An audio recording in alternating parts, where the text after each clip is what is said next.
Bismillahirrahmanirrahim. Assalamualaikum warahmatullahi wabarakatuh.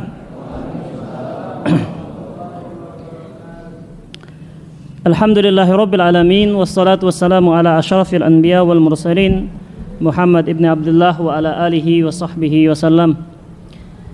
Hadirin jemaah yang dirahmati oleh Allah Subhanahu wa taala, alhamdulillah pada kesempatan penuh barokah kali ini kita dipertemukan oleh Allah Subhanahu wa taala. InsyaAllah di kesempatan penuh barokah ini kita akan kembali melanjutkan pembahasan kita tentang sirah nabawiyah. Ya. Kalau pemateri-pemateri yang lainnya itu kalau jadwalnya itu kan beda-beda tuh. Pembahasan tema-temanya itu. Kalau ana cukup lanjutan sirah nabawiyah gitu. Ya, itu terus yang ditulis ya. Ya karena memang pembahasannya cukup panjang dan banyak tema yang bisa diambil ya, dan kita juga walaupun mungkin pembahasan yang akan kita sampaikan kesempatan kali ini itu sudah pernah, ana yakin sedikit sekali yang mengingatnya ya. Karena banyak pembahasannya, kemudian detail-detail peristiwanya bagi yang tidak sering mengulang itu pasti akan mudah lupa gitu ya. Mudah-mudahan kajian kita pada kesempatan kali ini menambah kecintaan kita kepada Rasulullah sallallahu alaihi wasallam dan mensyukuri nikmat Allah Subhanahu wa taala yang diturunkan berupa rasulnya yang mulia yang telah berjuang untuk umat, mengeluarkan umat ini dari kegelapan menuju cahaya Islam yang terang benderang. Pembahasan kita pada kesempatan kali ini adalah tentang peperangan yang disebut dengan Ghazwatu Hunain, peperangan Hunain atau Ghazwatu Bani Khawazin. Nah, ini adalah satu peristiwa yang terjadi pada tahun ke-8 Hijriah, tepatnya setelah penaklukan kota Mekah. Nabi Muhammad SAW saat itu masih berada di kota Mekah, ya. Di mana ketika itu dengan 10.000 para sahabat dari Madinah melakukan perjalanan untuk membebaskan kota Mekah. Dan kota Mekah tertaklukkan dengan sangat minim pertumpahan darah. Sangat minim. Bukan berarti nggak ada ya. Ada beberapa orang-orang Quraisy yang melakukan perlawanan di luar kota Mekah. Ya, tapi itu sangat tidak seimbang dengan 10.000 tentara yang dimiliki oleh Nabi. Maka perlawanan mereka menjadi tidak ada artinya. Ditaklukkanlah Mekah, berubahlah Mekah yang tadinya adalah negeri sebelum ditaklukkan oleh Nabi menjadi pusat makar orang-orang kafir Quraisy, ya, menjadi pusat benteng-benteng kesyirikan yang ada baik di kota Mekah ataupun wilayah-wilayah sekitarnya, menjadi Darul Islam, menjadi negeri Islam. Patung-patung ataupun berhala-berhala yang disembah selain Allah Subhanahu wa taala dirontokkan. Berduyun-duyun orang-orang kafir Quraisy yang tadinya mereka sangat memusuhi Nabi, mereka berbondong-bondong memasuki agama Allah, agama Islam yang mulia. Ya, ini diabadikan oleh Allah Subhanahu wa taala. A'udzubillahi minasyaitonirrajim. Bismillahirrahmanirrahim. Idza jaa nasrullahi wal fath wa ra'aitan nasa yadkhuluna fi dinillahi afwaja fasabbih bihamdi rabbika wastaghfir innahu kana tawwaba. Ini semua adalah pertolongan dari Allah Subhanahu wa taala. Ya, dan engkau melihat bagaimana manusia memasuki agama Allah secara ramai-ramai. Ya, maka sucikanlah Allah Subhanahu wa taala dan beristighfarlah, sesungguhnya Dia Maha penerima taubat. Ya, banyak dari penduduk kafir Quraisy itu berbondong-bondong masuk Islam. Apalagi mereka dijanjikan amnesti massal oleh Rasulullah SAW. Siapa yang masuk ke Masjidil Haram dia aman, dijamin keamanannya. Siapa yang masuk ke rumah Abu Sufyan bin Harb bin Umayyah, ya, dia aman. Siapa yang berdiam diri di dalam rumahnya pun aman. Semuanya diberikan jaminan keamanan. Ya. Mereka banyak yang masuk Islam. Ya. Nah, hadirin rahimakumullah, bukan ini pembahasan kita tentang Fathu Mekah. Setelah terjadinya Fathu Mekah dan ditaklukkannya Quraisy, ini menjadi isu global. atau minimal isu regional di daerah sekitar Mekah. Orang-orang yang berada atau suku-suku, kabilah-kabilah yang berada di sekitar Mekah, mereka seolah tak percaya kalau Quraisy itu benar-benar dikalahkan. Ya. Karena mereka itu sangat mengkultuskan orang Quraisy. Apa yang menjadi benar bagi orang Quraisy akan benar bagi mereka. Siapa yang menjadi musuh Quraisy akan menjadi musuh bagi mereka. Kenapa?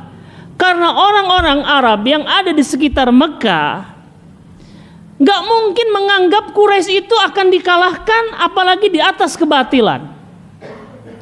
Mereka ratusan tahun, mungkin hampir 1000 tahun, ya, memelihara Baitullah, mengurus Ka'bah, melayani jamaah haji dan umroh, ya, sehingga gak mungkin mereka berada di atas kebatilan. Jadi dijadikan standar. Ketika dikalahkan, mereka kaget, kok bisa kalah Quraisy? Ya, sehingga akhirnya mereka itu bingung. Ya, apa yang harus kami lakukan? Quraisy yang menjadi standar bagi mereka sekarang dikalahkan. Termasuk suku yang mengalami kegoncangan itu adalah suku Bani Hawazin. Ini nggak jauh jaraknya dari kota Mekah. Begitu Quraisy dikalahkan, pemimpin mereka namanya Malik bin Auf An-Nusairi mengatakan bahwa Quraisy telah dikalahkan oleh pasukan Muhammad SAW. Dan sebentar lagi tentara Muhammad SAW akan masuk ke kampung-kampung kita, akan mengalahkan kita sebagaimana mereka mengalahkan Quraisy. Maka tak ada pilihan bagi kita, dia menunggu dikalahkan atau kita mendahului mereka menyerang. Karena mereka baru saja mendapatkan kemenangan, mungkin dianggapnya Rasulullah SAW itu sedang mengalami euforia, kegembiraan berlebihan sesaat sementara setelah kemenangan. Ya, ini adalah kesempatan bagi kita. Kata Malik bin Auf An-Nusairi, pemimpin suku Bani Hawazin. Malik bin Auf An-Nusairi ini digambarkan sebagai sosok pemuda, ya, sosok pemuda yang cerdas, ahli strategi perang. Dia meniti karir, ya, dari seorang pemuda, panglima muda orang-orang Bani Hawazin. Karena seperti kita ketahui, sistem masyarakat di politik di Arab waktu itu adalah sistem berkabilahan, ya. Mungkin sampai sekarang itu kabilah-kabilah itu masih sangat diakui, ya. Mereka punya majelis-majelis sendiri. Ya, kalau istilah sekarang itu kayak di Irak ataupun di daerah Suriah, pokoknya di tanah Arab, ya. Bahkan sampai ke Afghanistan juga begitu. Ya, ada sistem namanya sistem desentralisasi, di mana negara-negara itu memberikan sebagian kekuasaannya kepada pemimpin-pemimpin suku. Ya, sampai sekarang seperti itu. Apalagi zaman dahulu mutlak kekuasaannya. Ya. Dia dari seorang panglima muda, ya, tapi kemudian sering menang perang, kemampuan diplomasinya juga bagus, sehingga akhirnya dipilih menjadi pemimpin suku Bani Hawazin. Ya. Maka dia segera merencanakan untuk menyerbu dulu Rasulullah SAW yang berada di Mekah. Disiapkan, ya, disiapkan bala tentaranya, disiapkan tentara-tentaranya, persenjataannya dan strategi-strateginya. Tetapi Rasulullah SAW dan para sahabatnya itu sudah sangat kuat, termasuk memiliki intelijen yang kuat, sehingga pergerakan dari Malik bin Auf An-Nusairi ini dari suku Bani Hawazin itu sudah dideteksi oleh Nabi. Sahabat Rasulullah SAW namanya Abu Hadrad Al-Aslami memberikan info kepada Rasulullah tentang pergerakan orang Hawazin. Mereka sedang berkumpul, ya, mengumpulkan kekuatan, persenjataan dan strategi. Ya. Maka Nabi segera meresponnya. Ya, maka Nabi Muhammad SAW segera meresponnya dengan kemudian mengirimkan seluruh para sahabat yang datang untuk menaklukkan kota Mekah, jumlahnya 10.000 orang, ditambah dengan 2.000 orang Mekah yang baru saja masuk Islam. 2.000. Jadi total jumlahnya berapa? 12.000. Ya. Kita kembali ke Bani Hawazin. Ya.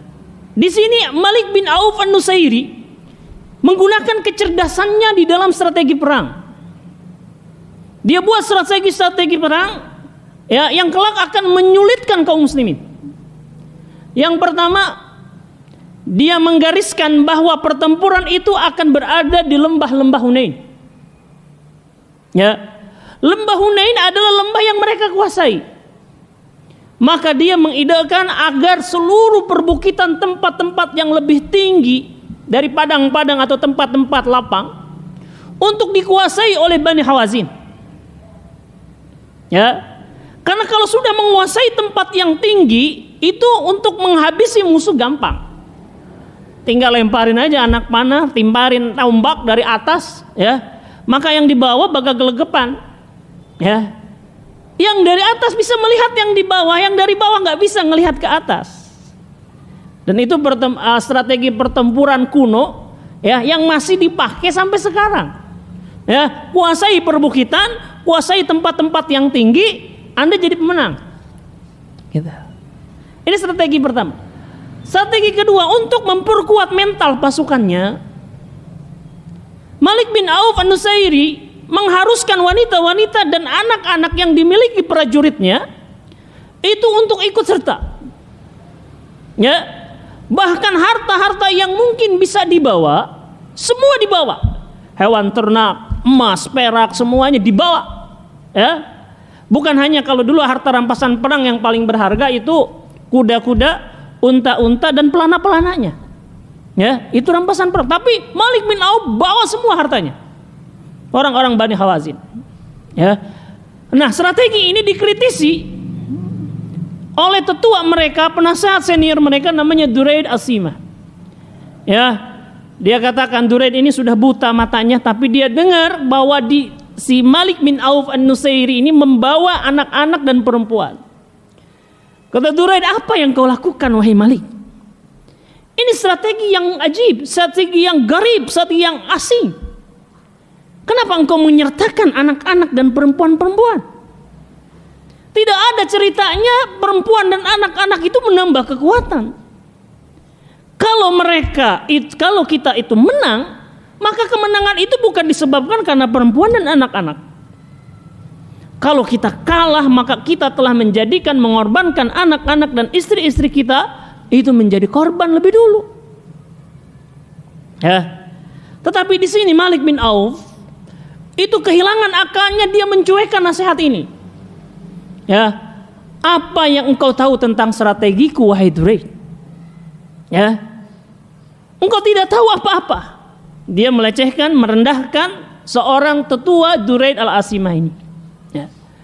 Dan terus menggalang strategi. Dia perintahkan prajurit-prajuritnya untuk melepaskan tangkai-tangkai atau sarung-sarung pedang yang menunjukkan bahwa prajurit suku Bani Hawazin harus bertempur sampai mati. Ya, artinya kalau orang Arab nih ya, dalam tradisi mereka, kalau pedang-pedang itu sudah dilepaskan dari sarungnya, dari warangkanya, ya, maka tidak boleh dimasukkan kembali ke sarangnya, ke covernya, kecuali sudah menumpahkan darah musuh. Yang mau mati-matian di perangnya nih ya, gitu. Ya. Dan berangkatlah mereka dengan hanya 3.000 orang. Sementara kaum muslimin 12.000. 3.000 tumben ya. Biasanya kita kaum muslimin itu lebih sedikit dibandingkan dengan musuh. Ya. Nabi terus berdiskusi dengan para sahabat tentang strategi-strategi perang. Para sahabat mereka yang berasal dari Madinah ketika datang itu memang persenjataannya minim. Ya. Nggak niat untuk perang habis-habisan emang, ya, sehingga kekurangan persenjataan, kekurangan alusista, ya. Sampai Nabi Muhammad SAW mendengar tokoh orang Quraisy, Sofwan bin Umayyah, belum masuk Islam, tapi diberikan amnesti, diberikan ampunan, memiliki ratusan baju besi. Maka Nabi meminjamnya dengan janji kalau menang akan dapat bagian yang besar, ya. Akhirnya dikasih itu 100 apa 200 baju besi. Ya. Jalan mereka menuju Hunain. Ya, dan ingat, yang baru masuk Islam pun ikut serta di situ. Ya. Nah, kemudian saling informasi, saling berbagi informasi atau saling mengintai di antara dua pasukan ini terjadi. Ya. Malik bin Auf An-Nusairi itu kemudian mencari informasi tentang berapa jumlah pasukan, ya, yang dimiliki oleh Rasulullah Sallallahu Alaihi Wasallam. Tapi ternyata hadirin rahimakumullah, didapatkan informasi bahwa dilihat oleh intelijennya Malik bin Auf ini, pasukan kaum muslimin bukan hanya terdiri dari manusia, tapi sosok-sosok yang tidak pernah mereka kenal. Ya, hal ini difirmankan oleh Allah Subhanahu Wa Taala. Thumma anzalallahu sakinatahu ala rasulihi wa alal mu'minin wa anzala junudan lam tarauha wa adzaba alladhina kafaru wa dzalika jazaa'ul kafirin. Kemudian Allah menurunkan ketenangannya kepada Rasulnya dan kepada orang-orang yang beriman, dan menurunkan bala tentara yang kalian tidak melihatnya. Ya, dan Allah menimpakan bencana bagi orang-orang yang kafir. Demikianlah balasan untuk orang-orang yang kafir. Ya. Jadi Malik bin Auf ketika mendapatkan informasi ditanya, apa yang kalian lihat?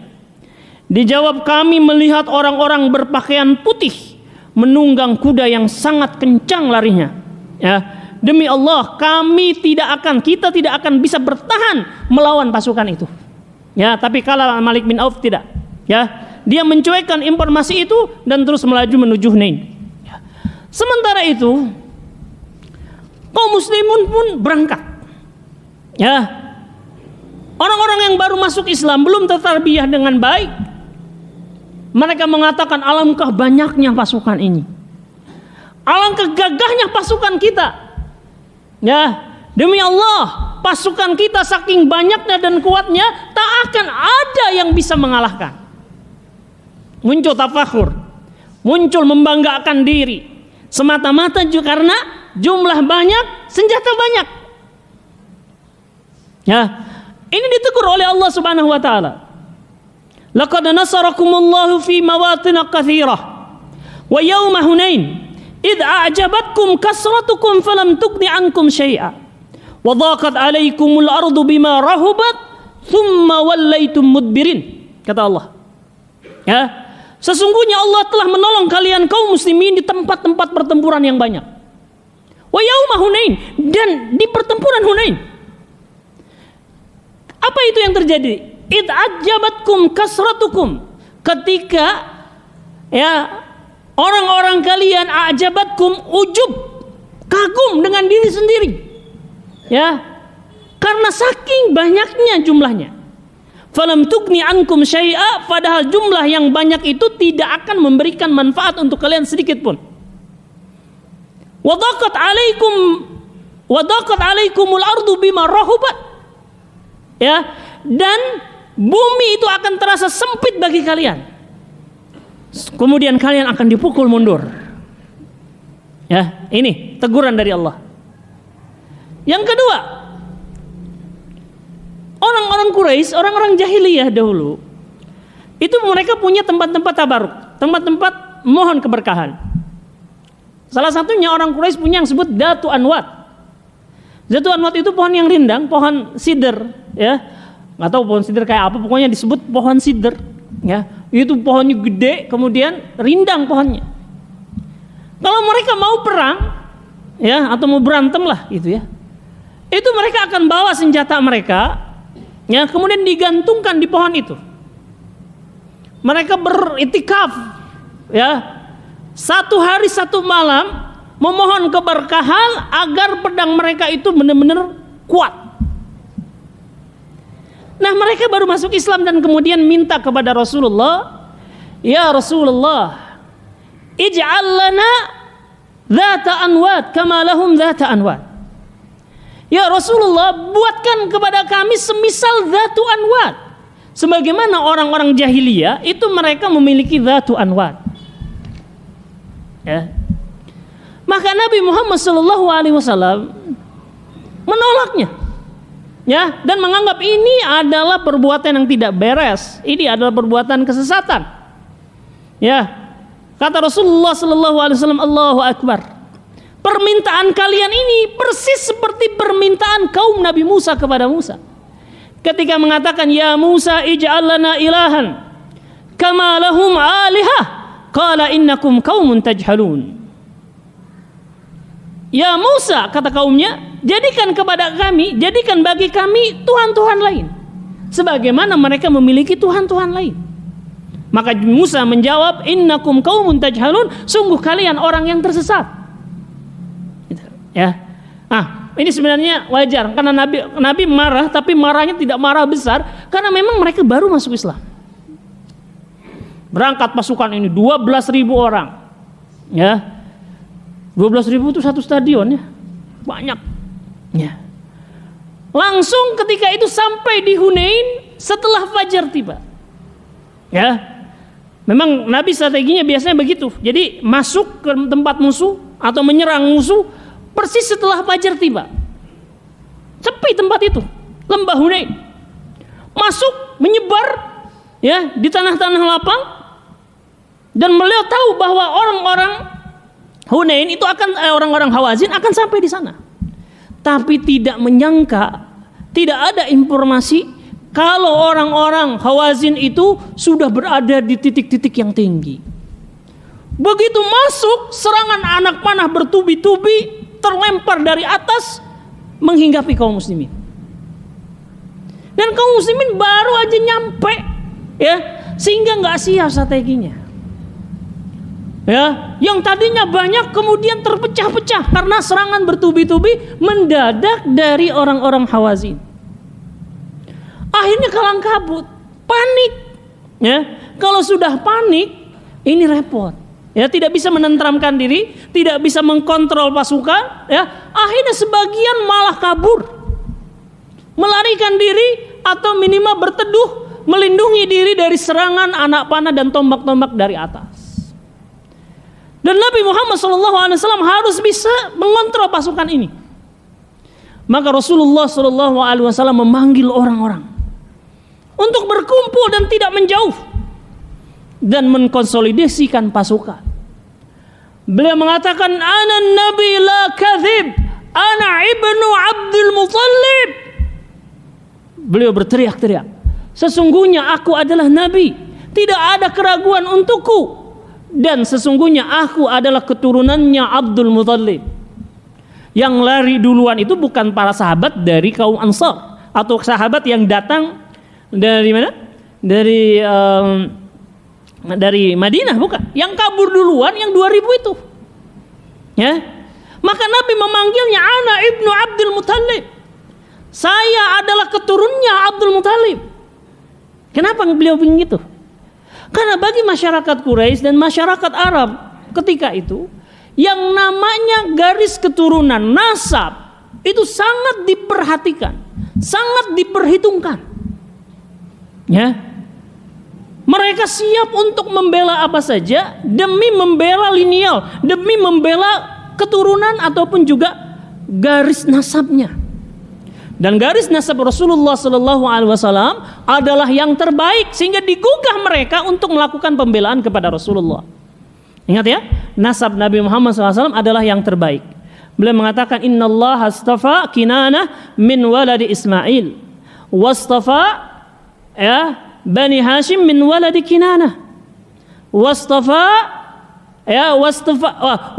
Quraisyan min Bani Kinanah, ya, wastafa Bani Hashim min Quraisy, wastafani min Bani Hashim. Sesungguhnya Allah Subhanahu wa taala telah memilih Bani Kinanah dari anak-anak Ismail dan telah memilih dari anak-anak Kinanah itu Quraisy. Dan dari orang-orang anak-anak Quraisy itu Allah telah memilih Bani Hashim, dan Allah telah memilih di antara banyak Bani Hashim, akulah yang terpilih. Jadi nasab yang paling tinggi. Ya. Jadi orang-orang itu ketika dipanggil dengan anak ibnu Abdul Muttalib balik. Ya, kita harus bela nih keturunannya Abdul Muttalib.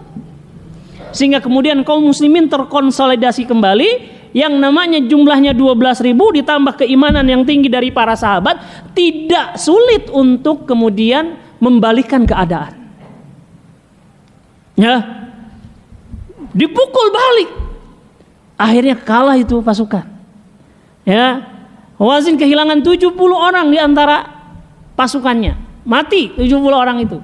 Sisanya melarikan diri kemana? Ke Taif. Jadi yang banyak itu melarikan diri ke Taif. Nanti kita bahas tentang bagaimana pengepungan kota Taif setelah peristiwa itu terjadi.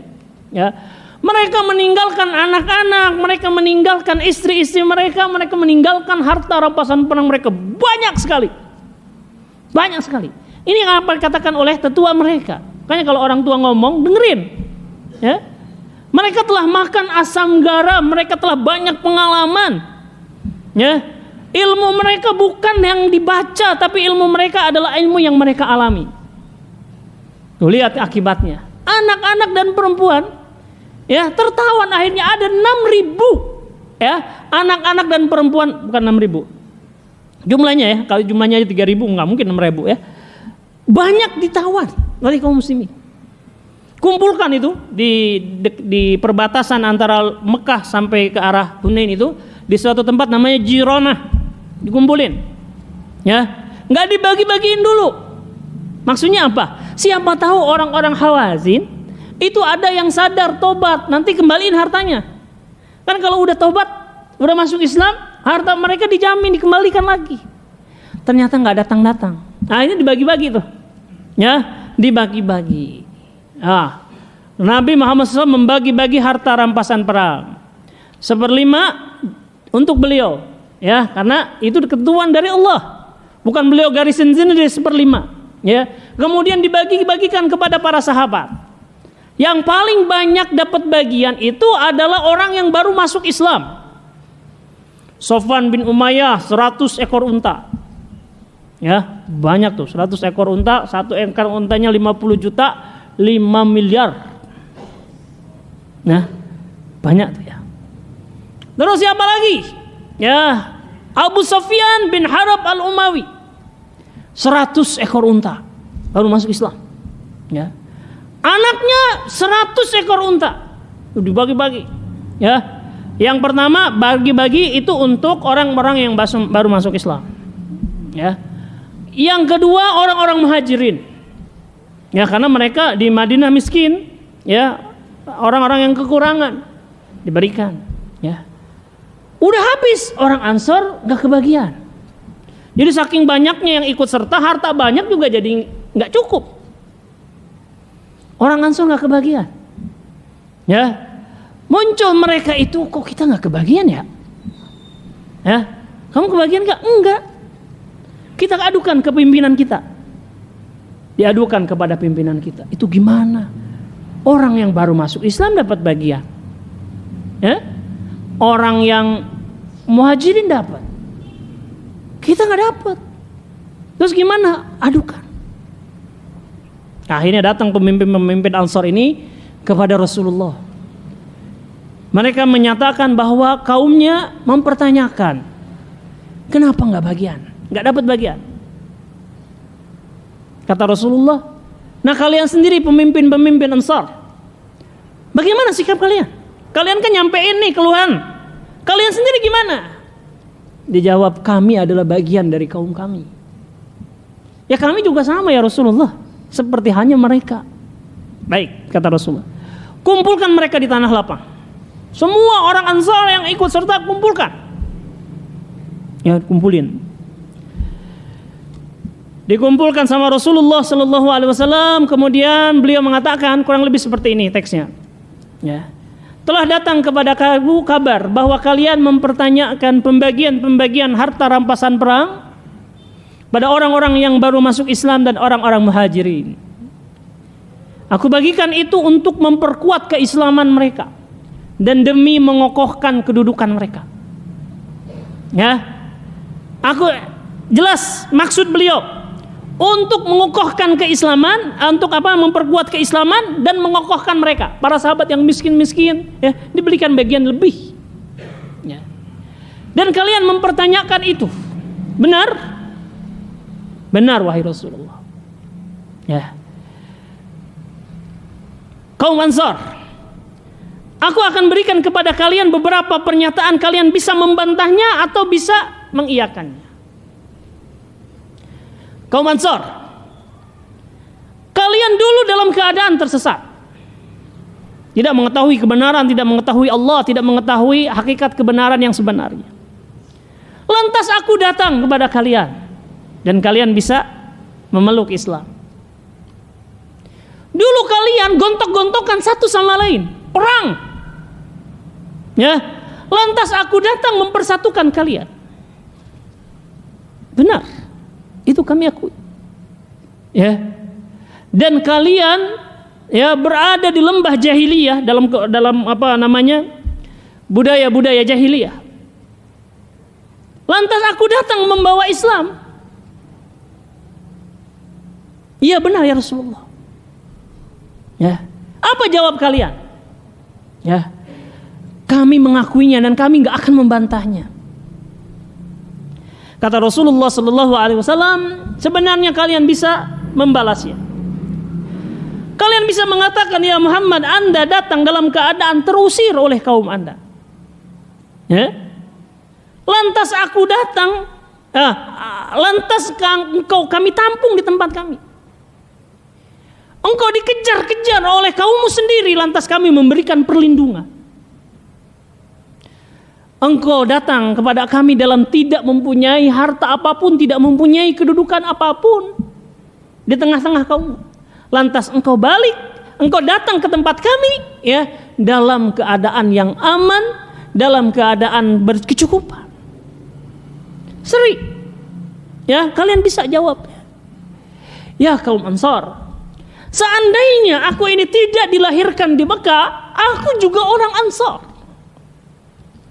Apakah kalian tidak ridha kalau orang-orang datang, mereka kembali ke rumah-rumah mereka, kembali ke rumah-rumah mereka, bawa unta, bawa kambing, ya. Itu pun juga hanya untuk memperkuat keimanan mereka yang lemah. Sementara kalian pulang ke rumah-rumah kalian membawa Rasulullah Sallallahu Alaihi Wasallam. Ya Allah, cintailah orang-orang Ansar. Mendengar seperti ini, orang-orang Ansar tertunduk dan mereka menangis dan mengatakan kami ridho dengan pembagian Rasulullah. Ya, baru nyadar mereka, itulah hikmahnya. Beliau tidak membaginya, tidak memprioritaskan orang Ansar karena sudah percaya orang-orang Ansar itu keimanannya kuat. Sementara orang-orang yang baru masuk Islam harus dikasih kambing, harus dikasih unta untuk tadi, ya, untuk memperkuat keimanan mereka. Ya, ini, ya, dibagi-bagikan. Kemudian peristiwa yang lain yang terjadi juga mengikuti peperangan Hawazin ini, pertemuan Nabi Muhammad SAW dengan saudari perempuan satu persusuan. Ya, jadi ketika kaum muslimin menawan wanita-wanita Bani Hawazin, ada perempuan mengatakan jangan tawan saya. Ya, kenapa kami nggak tawan Anda? Saya adalah saudari perempuan, saudari pemimpin kalian. Siapa maksudnya? Siapa saudaramu itu? Ya, saudara kalian atau saudara saya adalah Muhammad SAW. Kaget, ya, saudara Nabi kita. Ya, kami nggak percaya. Ya, mungkin kalau didustakan bisa bahaya kalau benar. Baik, ayo kita datangkan kepada Rasulullah SAW. Didatangkan kepada Rasulullah SAW, ditanya siapa nama Anda? Namanya adalah Syaimah. Siapa namanya? Syaimah. Ya. Betulkah Anda adalah saudara sepersusuan saya? Udah gede nih. Nabi itu pulang dari perkampungan Bani Sa'ad di rumah Halimah Sa'diyah itu usia 4 tahun. Ya, udah nggak ingat. Ya. Benarkah Anda adalah saudara sepersusuan saya? Dijawab ya. Apa bukti klaim Anda? Ya. Dijawab, aku bisa menunjukkan kepadamu, ya, bagian dari belakang punggung saya yang engkau gigit ketika aku menggendong. Waktu kecil Nabi Muhammad digendong oleh Syaimah ini, lantas kemudian digigit punggungnya. Ya. Nabi baru teringat tentang itu. Ya, usia 4 tahun memang sudah bisa mengingat ya, walaupun belum kuat. Ya. Maka Nabi kemudian mengakui ini adalah saudara sepersusuannya, saudara sepersempuannya. Segera Nabi menggelar karpet merah dan menjamu makan Syaimah. Ya, sampai dikatakan, ya Syaimah, mana yang engkau akan pilih? Engkau bisa datang ke rumahku di Madinah, aku akan buatkan rumah di samping rumahku. Ya, di samping rumahku engkau tinggal bersamaku. Atau engkau mau kembali ke kampungmu, aku akan bebaskan dan aku beri bekal. Ya, kata Syaimah, izinkan saya untuk pulang ke kampung saya. Ya, akhirnya dipulangkan ke kampungnya, diberikan bekal yang cukup. Ya, ya begitulah Nabi Muhammad SAW sangat menghargai kekerabatan. Ya, saudara sepersusuan waktu kecil sebentar saja, ya, beliau memperlakukannya sangat baik, gitu ya. Apalagi yang memiliki hubungan yang lebih dekat daripada itu, saudara kandung, ya, satu ayah satu ibu, satu ayah beda ibu, satu ibu beda ayah, itu jauh lebih dekat dari saudara sepersusuan. Ya, kita pun demikian. Kalau kita punya kakak, punya adik, ya, atau punya hubungan darah seperti paman-paman kita, sunnahnya ya, atau syariatnya adalah kita menjalin hubungan baik dengan mereka. Itu Nabi Muhammad SAW seperti itu. Ya, jangankan seperti itu sama mantan ipar. Ya, jadi Rasulullah SAW kan punya istri Khadijah meninggal. Ya, nah itu saudari dari Khadijah itu namanya Halah. Ya, itu waktu Khadijah sudah meninggal itu sering mengunjungi keluarga Nabi, entah ke rumah Aisyah atau ke rumah siapa saja. Ya, begitu Halah ini datang, Nabi Muhammad SAW segera menyambutnya, menjamunya, ya. Dan tidak ada yang membuat demikian itu dikarenakan teringat dengan istrinya Khadijah. Mantan ipar aja kayak begitu, ya. Apalagi dengan hubungan kekerabatan, ya, adik, paman, uwa dan yang lain-lainnya akan lebih erat lagi harusnya, ya. Nah, perang Hawazin ini hadirin rahimakumullah hanya sebentar, ya. Dan orang-orang Bani Hawazin ini nanti, ya, itu masuk Islam semuanya. Mereka memang kabur, ya. Tetapi ketika Malik bin Auf itu datang menyatakan diri menyerah dan masuk Islam, semua orang-orang Bani Hawazin itu akhirnya masuk Islam. Ya. Nabi sangat menginginkan sebenarnya orang Hawazin itu masuk Islam secara damai. Buktinya harta rampasan perangnya nggak langsung dibagiin, gitu ya, supaya mereka datang nanti dibalikin lagi. Ternyata menunggu waktu lama, akhirnya dibagikan dulu. Tapi kemudian hal itu tidak menghalangi mereka dari masuk Islam. Orang-orang Hawazin masuk Islam. Ya, insya Allah nanti kita lanjutkan pada pertemuan yang akan datang. Wallahu a'lam bishawab. Ini peristiwa yang bisa kita bahas. Mudah-mudahan bermanfaat. Wassallallahu ala nabiyina Muhammadin wa ala alihi wasahbihi wasallam. Subhanaka Allahumma bihamdika asyhadu an la ilaha illa anta astaghfiruka wa atubu ilaik. Assalamualaikum warahmatullahi wabarakatuh.